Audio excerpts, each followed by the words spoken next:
Yo, what it do? I appreciate y'all for stopping back by the house, man. Y'all already know what it is. I am that boy Box. This is Rough House Boxing TV. And before we get started, gotta send a big shout out salute to the whole Block fam. Marlo's Corner, Trey X, along with El Fenici, Chris Rayner, Legendary Top Cats, Main Boxing Biker, uh, Chris Rayner. You know what I'm saying? Everybody that rock out with us over on the block, man. You know what I'm saying? And hey, be on the lookout tomorrow, 1:30 p.m. Central Standard Time. You got Anthony Yard versus Reeves, and you got Daniel Dubois versus Kajanu. That's going to be on the ESPN Plus app. And hey, join me and the rest of the Block fam over on Marlo's Corner for the good blow by blow fight commentary from Trey X and Marlo, man. It's going down like 4 flat tires and a spare. Y'all already know. You know what I'm saying? Pull up on the corner with us, man. Let's rock out. We're going to have a good one. But y'all already saw the title, man, so you know what this is. So let's go ahead and get into it. This is the breakdown prediction video for Shawn Porter versus Yordenis Ugas. And as always, got my notes. So yeah, let's get it. We'll get into the good, the bad, the ugly, and we will start with Shawn Porter. Shawn Porter comes in with a record of 29-2-1 with 17 KOs. He stands 5 feet 7 inches tall with a 69.5-inch reach, and he is an orthodox fighter. Okay, to the good. As of late, he has an improved jab. This came along prior to the Danny Garcia fight, but he does have an improved jab. We'll see if that jab continues to be an effective tool for him in his fight against Ugas. It's got good head movement in spurts. Couple that with good use of feints. So those are two good tools that he's got: the jab, along with the feints to get openings and get inside, get to his target.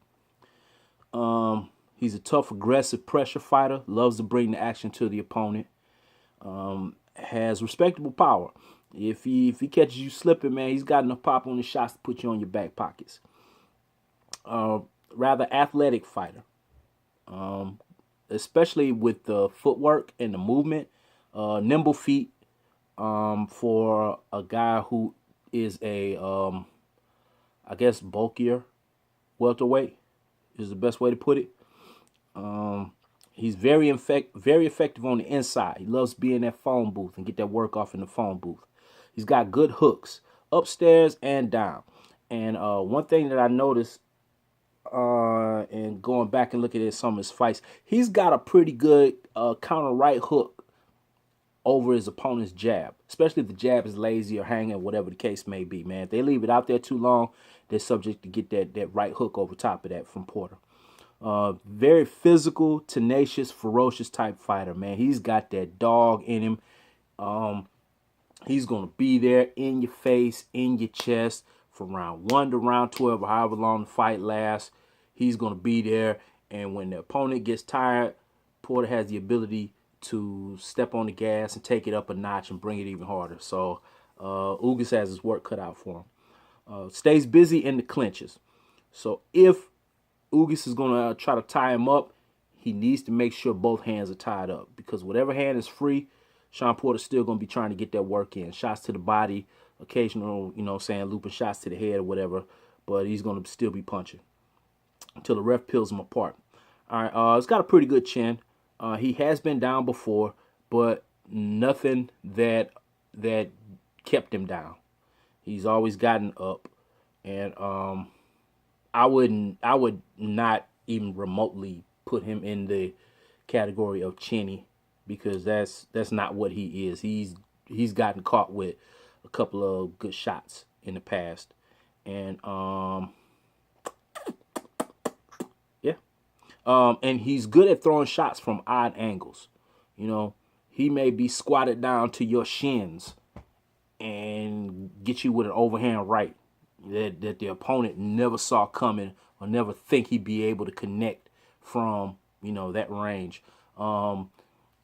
Shots that seem like he's off balance and he wouldn't be able to connect from the angle he's at. He's able to get those shots off, at times.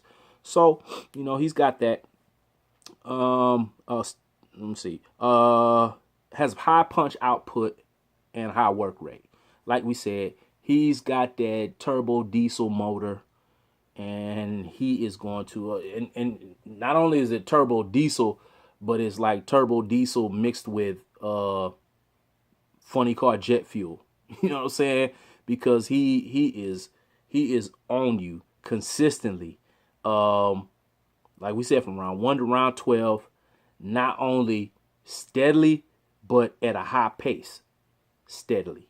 So you mix those two, that could be a bad combination for whoever the opponent is. In this case, it's Ugas.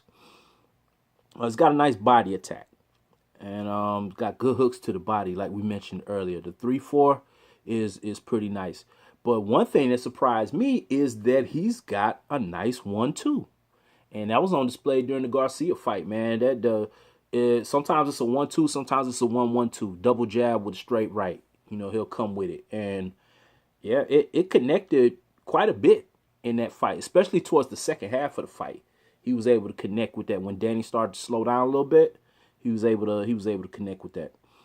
Can be slick and elusive at times.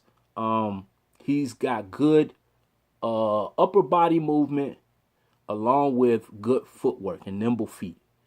That keeps him out of punches, out of punch range, able to evade oncoming shots and slip, offense that's coming his way.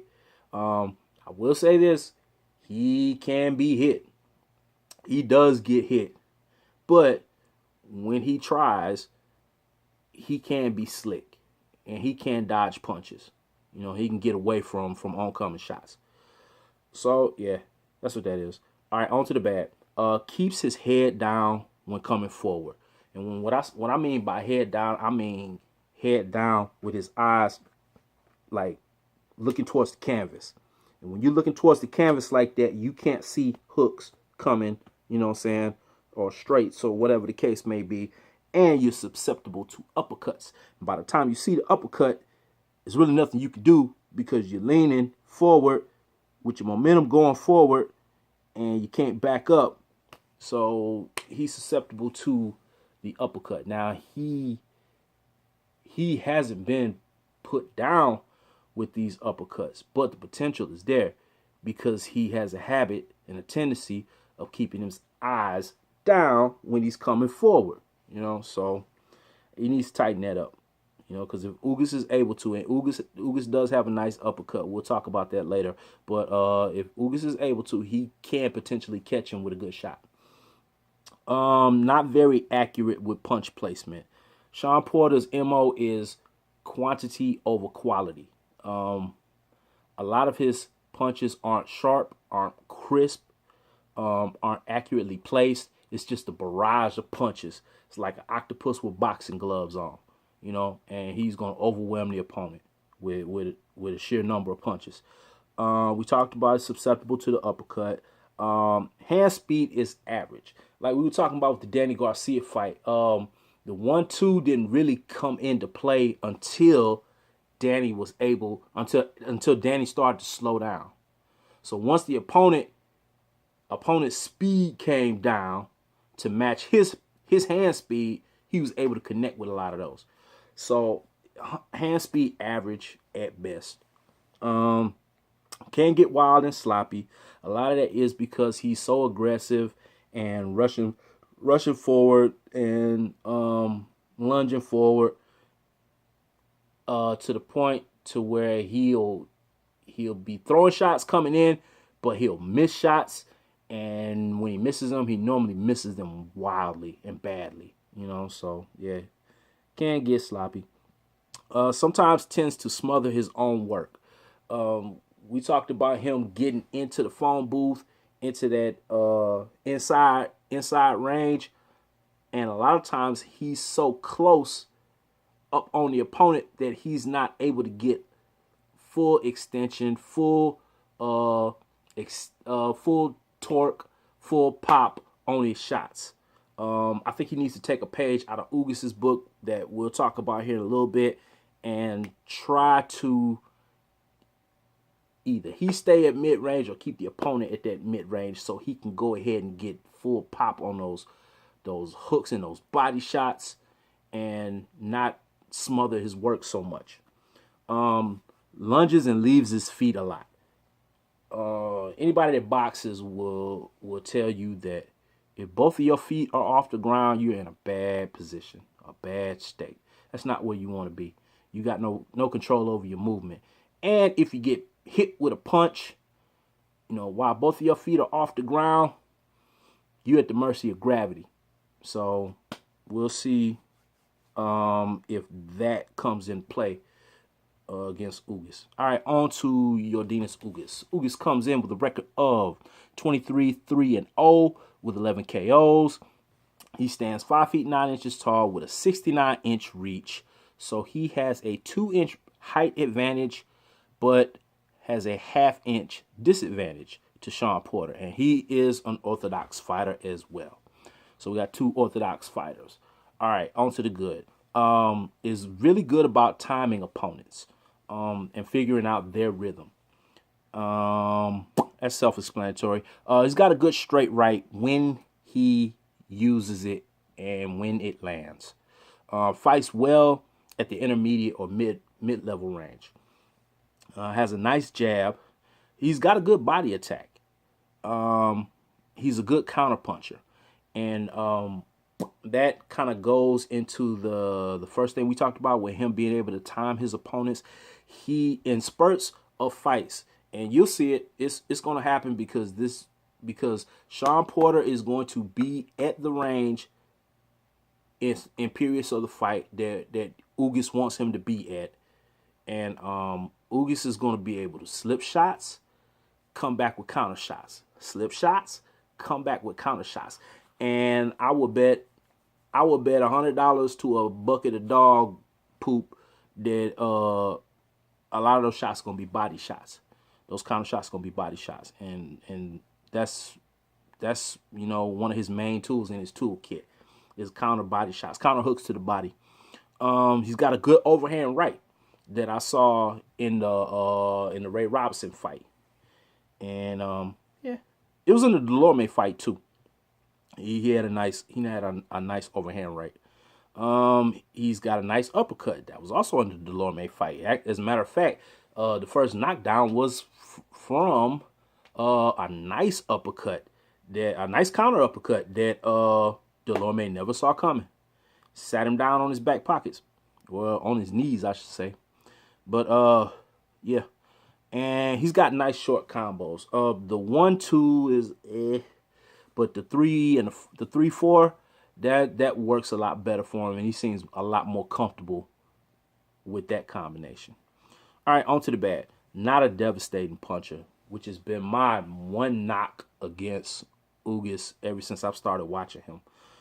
He gets off some good offense, but doesn't seem to be the most pop on his shots.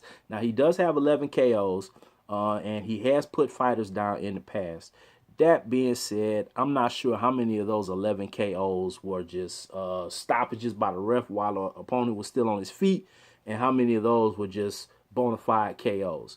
I would venture to guess that the majority of those were stoppages and not just flat-out KOs. No inside game whatsoever, and his outside game isn't great either. Meaning, when an opponent gets chest to chest, shoulder to shoulder, whatever the case may be, when they're in that phone booth, for some reason, Ugas does not let his hands go. He'll push off and watch and see if this happens, because Shawn Porter is going to get in that space and watch Ugas. Ugas is going to push him off and then try to get the hooks, the whatever the case may be, in that mid-range game. He's going to try to get those off. But he's got to get that. He's got to establish that distance first. When the opponent's too close, it's like his arms don't work anymore. So, yeah. And as far as the outside game goes, He's got an okay jab. You remember earlier when I was saying that his 1-2 was that's because a lot of those 1-2s from range that he throws, and he doesn't throw a whole lot of them, but the majority of them don't connect. Now, when they do connect, they they accomplish their purpose. It gets the opponent to reset. It gives the opponent something to think about, and it keeps the opponent looking for another opening now to get in. All right, not the most accurate puncher from outside, which we kind of spoke about that just a second ago. Needs separation to get his work off. We spoke about that too. Opponents can get under his skin. And let me couple that with this. Has trouble with pressure, effective pressure fighters. Those fighters that are aggressive, that bring that pressure, that are successful in getting into that phone booth space. Those are the ones that seem to give him trouble and frustrate him, and he doesn't like to deal with. And then you'll see him, crying to the ref, but he's too close. I can't because he in my space. No. You know what I'm saying? So we'll see how that goes in this fight. Lacks that inner dog. Where Shawn Porter has that extra gear, and he seems to be able to bite down on his mouthpiece and dig even harder to bring the fight to the opponent, Ugas does not, or at least he hadn't shown it. If he brings that dog to this fight, that's going to be the first time I've seen it. So when he gets tired, when the opponent is overwhelmingly difficult, whatever the case may be, that inner dog doesn't tend to show itself. So we'll see if he brings the dog to this fight. But up until now, like I said, I haven't seen it. All right, swings for the fences quite a bit, and I'll say every 20 to 30 punches is a home run shot. He loads up on it with everything he has, and he tries to knock the opponent's block off. And probably I'd say about 95.9% of the time that punch just hits nothing but air. But he throws it, so we'll see. Power doesn't tend to carry on to the later rounds of the fight. It seems like the beginning of the fight, he's got gloves full of hard sand. The middle rounds of the fight, they turn into water balloons. Towards the end of the fight, they turn into helium balloons. So, hey, if he's gonna put Shawn Porter down, I would venture to say it's gonna be within the first 2 to 4 rounds. Anything after that, I think bets are pretty much off for a knockout. Plus, Shawn Porter has a good chin, so I don't see that happening anyway. But if it's gonna happen, it's gonna happen early in the fight when he's at his freshest. Okay. We said has trouble with pressure fighters. We talked about that. Tends to stay right in front of the opponent. His use of angles isn't a big factor in his game, whether it's offensively or defensively. He tends to stay right there in the pocket, and he is hittable. He is very hittable. He takes shots. So Shawn Porter's going to love that. Shawn Porter's not going to have to run all over the world to find that dude. He's going to be right there for him. So we'll see. All right, on to the keys to victory. And we'll start with Shawn Porter. Must apply good, effective pressure. Emphasis on effective. Don't just rush the quarterback just to be rushing. You need to have a game plan once you get back there with that pressure. So good effective pressure, which is something that Ugas is not a friend of. He needs to get Ugas on the ropes, as well as he needs to be able to get into that phone booth, that inside range on Ugas. If he can get Ugas on the ropes, that's going to limit the movement. And if he can get in that phone booth space, for some reason, both of Ugas' arms go limp and fall asleep, and he can't move them. And he's just like, and all he can do is push off. And once he pushes off, then his arms get rejuvenated and he can do what he can do. But as long as he stays in there in that phone booth space and he's getting good work off, preferably to the body, it could be a long night for Ugas. Needs to work off the double and triple jab like he did with Danny Garcia, along with the feints. That's gonna make it harder for Ugas to time him, make it harder for Ugas to counter him, and keep Ugas second guessing about getting his own work off.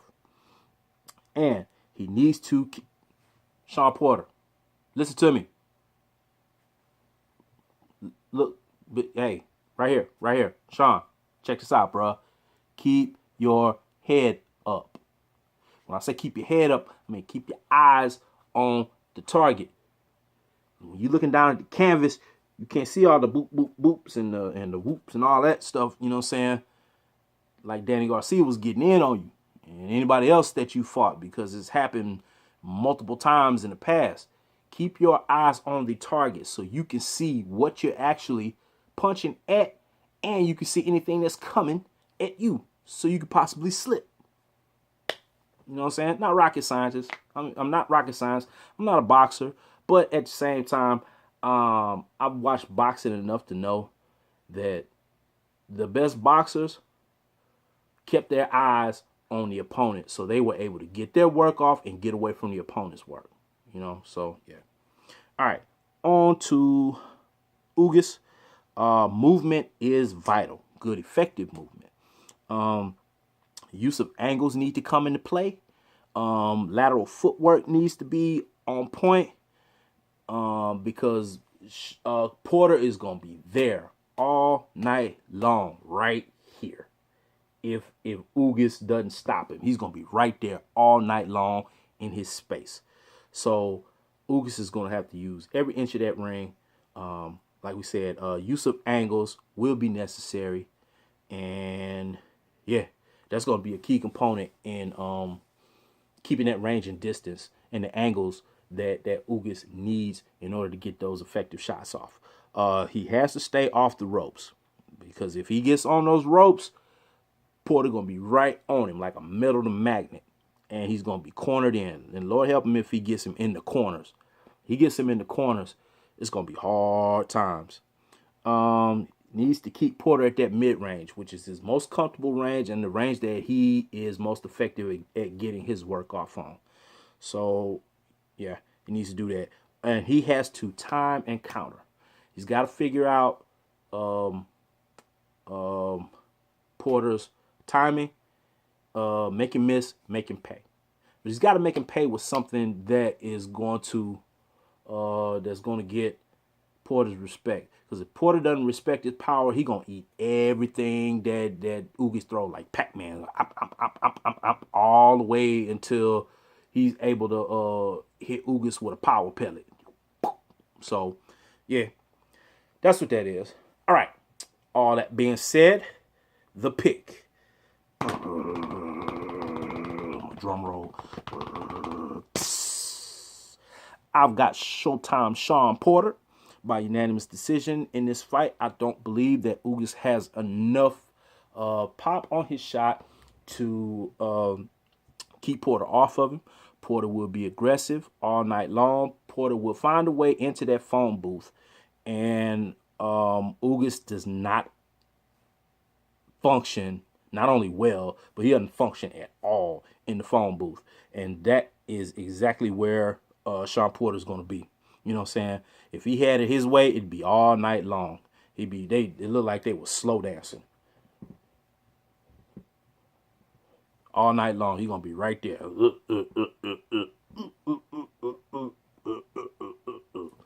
All night. So, yeah, it's going to be Shawn Porter doing what Shawn Porter normally does. Ugas' footwork and his limited footwork and his lack of an inside game are going to be detriments to him. And Shawn Porter has recently acquired some new tools in his toolbox. Like we said, the double and triple improved jab, that sneaky little counter right hook, and a few other things, but that he's recently shown, in his repertoire, man. I think the fact that Shawn Porter is coming, he's bringing the dog. As a matter of fact, he's bringing the whole dog pound with him, and Ugas doesn't even have a poodle to bring to the fight. So, yeah, when it gets into deep waters, I don't see Ugas being able to bite down, kick it into that extra gear, and take the fight from the take the fight from the champ. I think the champ's got too much heart, will, determination, too much drive, too much energy, and I didn't mention this before, but Ugas does not have the biggest gas tank. So, we will see. But yeah, I got Shawn Porter by unanimous decision from the first bell to however long it lasts. I'm thinking it's gonna go 12, but however long it lasts, Shawn Porter's gonna be right there in that dude's face all night long. You know what I'm saying? Trying to get that work off. But yeah, that's what it is, man. Hey, once again, man, I want to thank y'all for stopping back by the house, chopping it up with your boy, man. You already know I am that boy Box. This is Rough House Boxing TV. And hey, shout out, salute to the whole block fam. Hey, like I said, make sure you join us tomorrow, 1:30 p.m. Central Standard Time for what is it? Yard versus Reeves and Dubois versus Kajanu. It's gonna be on ESPN Plus. So y'all fire up your ESPN Plus apps, whether you're at home, whether you're at work. The Block Fam's gonna be on the panel. I'm gonna do my best to get in where I can and call as much of this fight as I can, or get my in between round analysis.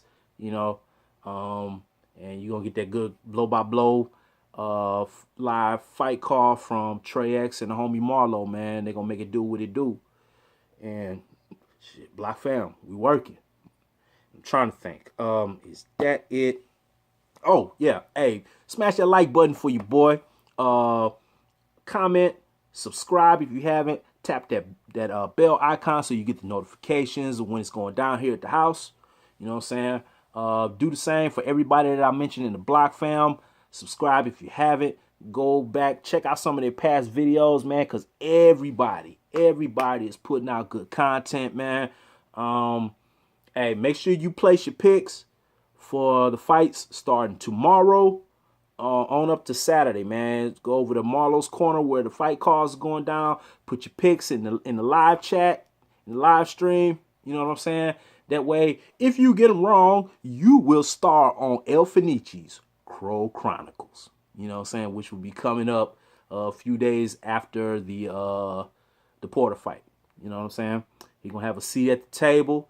Hey, the crow is buffet style, domestic crow, imported crow, vegan crow, Cajun crow, you know what I'm saying, fat-free crow, however you want it, man. That boy El Fenici got it. And he is willing to serve it. You know what I'm saying? He'll eat it too. But he will definitely serve it to you. You know what I'm saying? So that's what it is, man. Trying to think, is there anything else? Nope. That's all I got. So y'all go ahead and get on out the house now. Gee.